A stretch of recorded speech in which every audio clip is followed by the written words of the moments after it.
Setiap bulan, kamu lihat saldo rekening kamu yang nggak seberapa. Terus tiba-tiba mikir, kapan ya aku bisa punya aset miliaran? Terutama kalau gaji kamu tuh cuma UMR, itu rasanya kayak mustahil. Tapi gimana kalau aku bilang, ada cara curang yang jarang orang sadar. Yang bisa ngubah jalan kamu menuju goals kamu. Ini tuh bukan soal pesugihan.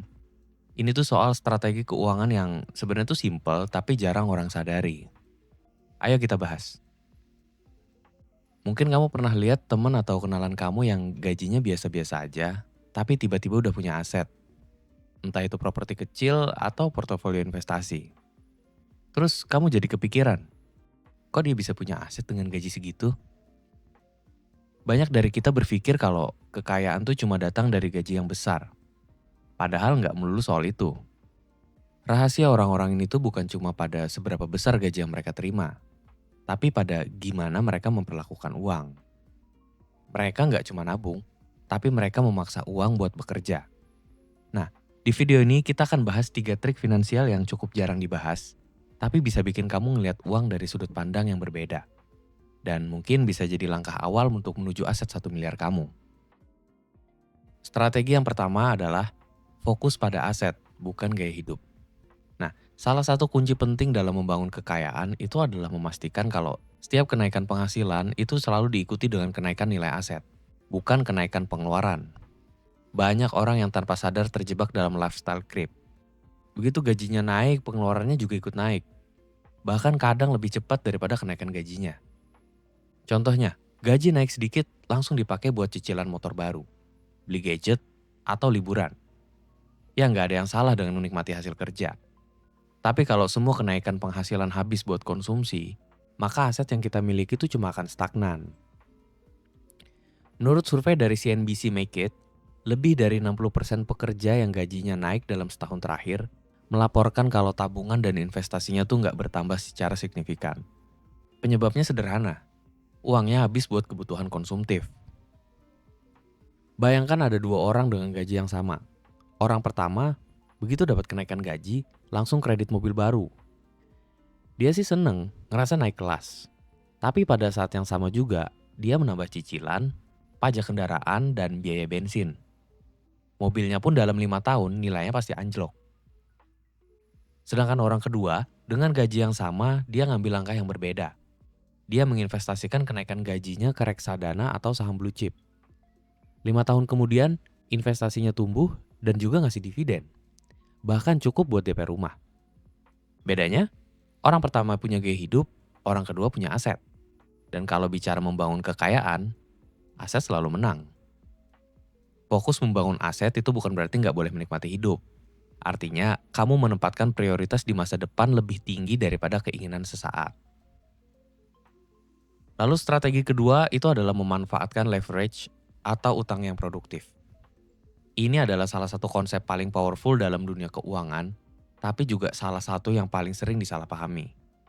Sebagian besar orang punya pola pikir kalau utang itu buruk, titik.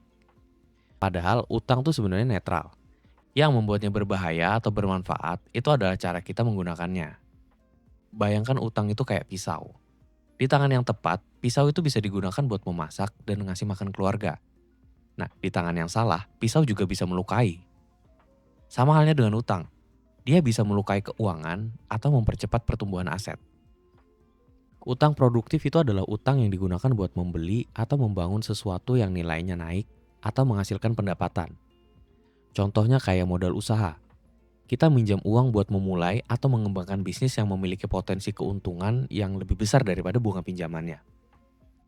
Lalu buat beli atau bangun properti. Misalnya ngambil kredit kepemilikan rumah buat beli properti yang nilainya terus naik dan bisa disewakan. Sehingga penghasilan dari sewa itu bisa nutup cicilan bahkan memberi surplus. Secara sederhananya, utang konsumtif itu sama dengan kamu yang bekerja buat membayarnya.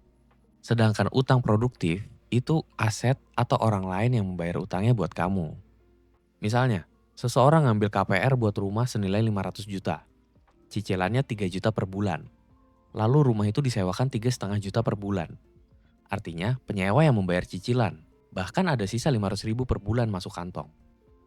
10 tahun kemudian nilai rumahnya mungkin naik jadi 1 miliar. Dan utangnya hampir lunas. Sementara itu, orang lain yang alergi hutang mungkin menabung bertahun-tahun tapi kalah cepat dengan kenaikan harga properti. Nah, di sini kuncinya jangan berutang untuk hal yang nilainya turun, kayak gadget, kendaraan mewah, atau liburan mahal. Gunakan hutang cuma untuk membeli sesuatu yang menghasilkan uang atau bertambah nilainya.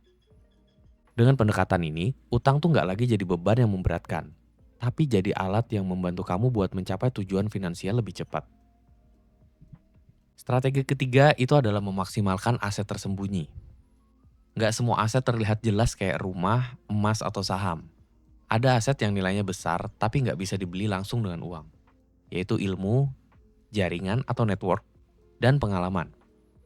Aset-aset ini tuh seringkali menjadi fondasi yang membuat pertumbuhan finansial kita tuh menjadi lebih cepat di masa depan. Gimana cara membangunnya? Yang pertama adalah investasi pada diri sendiri. Daripada kamu menghabiskan uang buat hiburan semata, gunakan sebagian untuk membeli buku, mengikuti kursus online, atau mempelajari keterampilan baru yang bisa ningkatin nilai kamu di pasar kerja atau membuka peluang usaha. Yang kedua, membangun jaringan. Kamu harus aktif di komunitas atau forum yang sejalan dengan tujuan kamu. Nah, dari sini kamu bisa mendapatkan ide, mentor, atau bahkan peluang kerjasama yang gak akan datang begitu aja. Lalu perbanyak pengalaman. Kamu bisa ikut proyek atau kegiatan yang menantang. Ya, meskipun gak langsung menghasilkan uang, pengalaman itu bisa menjadi modal besar ketika kesempatan yang tepat nanti datang. Dengan memaksimalkan aset tersembunyi ini, kamu udah membangun fondasi yang kokoh buat mencapai tujuan finansial, bahkan tanpa harus menunggu gaji kamu naik. Jadi, dari ketiga strategi curang ini, mana yang paling ingin kamu coba mulai hari ini? Ingat, kekayaan itu nggak selalu datang dari gaji yang besar, tapi dari cara kita memandang, mengatur, dan mengembangkan uang. Nah, mulai sekarang, arahkan fokus kamu tuh untuk membeli atau membangun aset, bukan sekedar menaikkan gaya hidup. Lalu juga menggunakan utang secara cerdas buat membangun nilai, bukan malah nambah beban. Yang terakhir, memperkuat aset tersembunyi kayak ilmu, networking, dan pengalaman. Perjalanan kamu menuju aset miliaran itu ibarat maraton. Perlu kesabaran, konsistensi, dan langkah-langkah kecil yang terus diulang.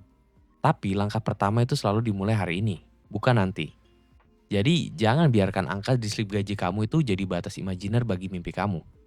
Kamu yang memegang kendali, kamu yang memutuskan. Dan setiap keputusan kecil hari ini itu bisa jadi awal dari lompatan besar di masa depan. Terima kasih buat kamu yang udah menyimak videonya sampai sejauh ini. Jangan lupa bantu channel ini berkembang dengan cara subscribe, like, dan juga komen kalau kamu mau berdiskusi. Sampai jumpa pada video selanjutnya.